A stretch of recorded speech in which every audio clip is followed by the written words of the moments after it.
গল্পটি হলো বোকা কুমির ও চালাক শিয়ালের কথা। একদিন এক কুমির নদীর তীরে শুয়ে রোদ পোহাচ্ছিল। ঠিক তখনই এক চতুর শেয়াল পাশ দিয়ে যাচ্ছিল। কুমির শেয়ালকে দেখে ভাবল, আজ ভালো এক ভোজ পেয়ে গেলাম। সেই শেয়ালকে বলল, বন্ধু, কোথায় যাচ্ছ? এসো, আমার সাথে নদীর ওপারে চলো। সেখানে ফলভর্তি এক সুন্দর বাগান আছে।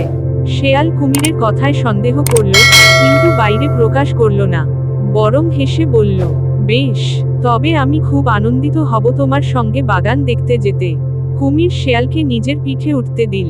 মাঝনদীতে পৌঁছে কুমির বলল, আসলে আমি তোমাকে খাবার জন্য নিয়ে যাচ্ছি।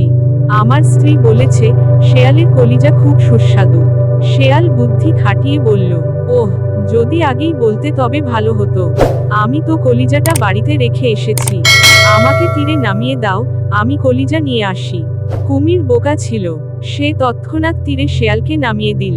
শেয়াল লাফিয়ে উঠে হাসল আর বলল, ওরে বোকা কুমির, কলিজা কি কেউ শরীর থেকে খুলে আলাদা করে রাখে?